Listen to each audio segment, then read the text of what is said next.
افغانستان کی سرزمین سے پاکستان کے باجوڑ ایریا پر اٹیک ہوتا ہے۔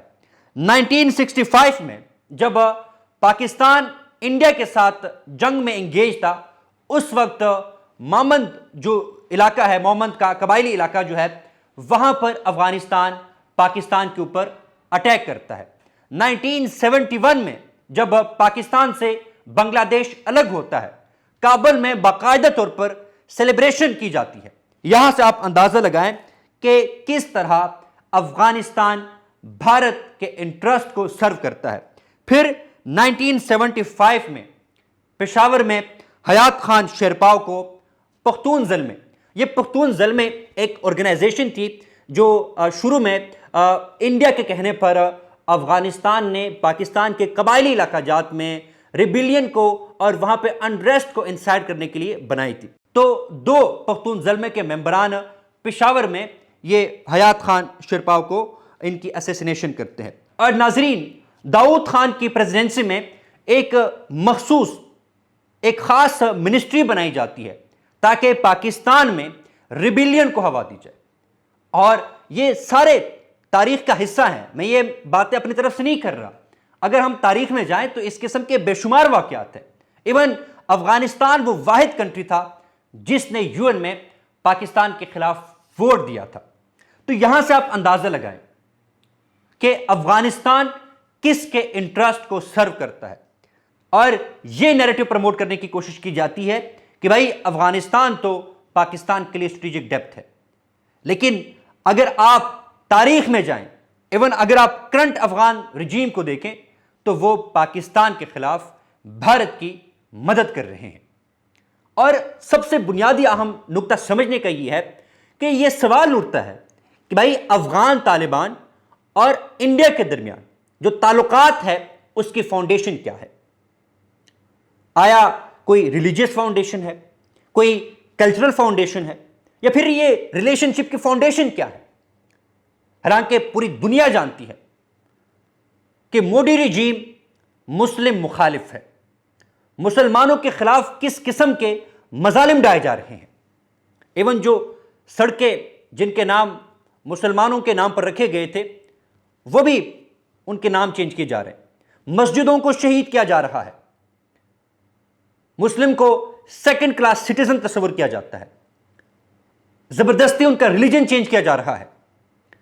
یہ سوال اٹھتا ہے نا کہ بھائی ان کے پھر فاؤنڈیشن کیا ہے تعلقات کی؟ ایک ہی فاؤنڈیشن ہے، اور وہ ہے hostility towards Pakistan and China. اور ریسنٹلی جب افغان وزیر خارجہ امیر خان متقی بھارت گئے تھے تو انہوں نے کشمیر کے حوالے سے ایک بیان جاری کیا تھا جو بھارت کی موقف کی تائید کرتا تھا۔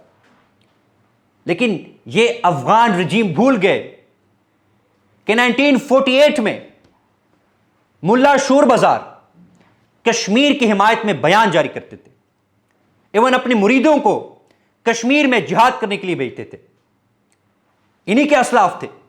پھر ان کے سربراہ ملا عمر وہ کشمیر میں جو جہاد ہے اس کو وہ حق مانتے تھے، اور وہ سمجھتے تھے کہ بھارت وہاں پر مظالم ڈال رہا ہے۔ ملا عمر کشمیر کی حمایت کرتے تھے کہ کشمیر کو آزاد ہونا چاہیے، بھارت کے شکنجوں سے آزاد ہونا چاہیے۔ تو یہ اپنے اسلاف، اپنے سربراہان کا جو ویژن تھا اس کو وہ بھول گئے، اور آج بھارت کے پراکسی کے طور پہ کام کر رہے ہیں۔ یہی بھارت جو افغان طالبان کو دہشت گرد کہتا تھا، یہی بھارت، یہی مودی جو نتن یاہو کے ساتھ مل کر امت مسلمہ کو کمزور کرنے کے لیے کوششیں کر رہے ہیں، انہی کے ڈکٹیشن پہ یہ پاکستان کے خلاف برسر پیکار ہے۔ اور افغان سرزمین، بھارت افغان سرزمین کا پاکستان کے خلاف بے دریغ استعمال کر رہا ہے۔ لہٰذا اگر آپ ریسنٹ کچھ ایئرز کے پالیٹکس کو دیکھیں تو آپ نے دیکھا ہوگا کہ پاکستان نے تو افغانستان کی سرزمین کو اپنے انٹرسٹ کے لیے استعمال تو نہیں کیا ہے۔ ایک مجھے بتائیں کہ پاکستان کا افغانستان میں کیا انٹرسٹ ہو سکتا ہے؟ ازبیکستان، چین، ایران، ان سب کے ساتھ پاکستان کے تعلقات اچھے ہیں، تو پاکستان کیوں افغانستان کی سرزمین کو کسی دوسرے کے خلاف استعمال کرے گا؟ لیکن اگر آپ یہی معاملہ بھارت کے ساتھ دیکھیں تو بھارت افغانستان کی سرزمین کو پاکستان کے خلاف استعمال کر رہا ہے۔ ایکسٹرنل ڈیپتھ کے طور پر وہ افغانستان کے سرزمین کو پاکستان کے خلاف استعمال کر رہا ہے۔ مقصد کیا ہے؟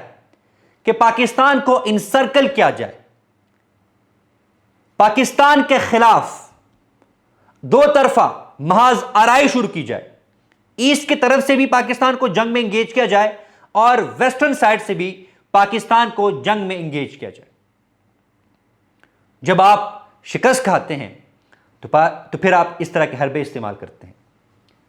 مارکہ حق میں پاکستان نے جس طرح بھارت کو ذلت آمیز شکست سے دوچار کیا، اب بھارت افغانستان کی سرزمین کو اسٹریٹجک ایسٹ کے طور پر ٹریٹ کر کے پاکستان کے خلاف استعمال کر رہا ہے۔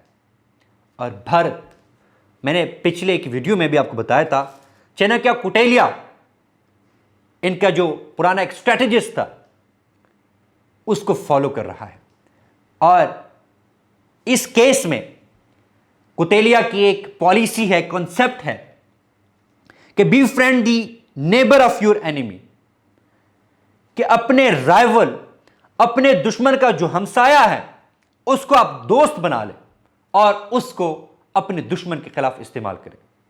کوٹیلیا کی اسی کانسیپٹ کو لے کر بھارت افغانستان کی سرزمین کو پاکستان کے خلاف استعمال کر رہا ہے۔ لیکن یاد رکھیں، پاکستان نے کھل کر پوری دنیا کے سامنے اپنی ریڈ لائن ڈرا کر دی ہے کہ بھائی اگر میرے خلاف کوئی اٹیک ہوتا ہے، میرے لوگوں کو نقصان پہنچانے کی کوشش کی جاتی ہے، میری سوورنٹی کو وائلیٹ کرنے کی کوشش کی جاتی ہے، تو پاکستان بفٹنگ رسپانس دے گا، اور پاکستان اپنا دفاع کرنا بخوبی جانتا ہے۔ بہت شکریہ۔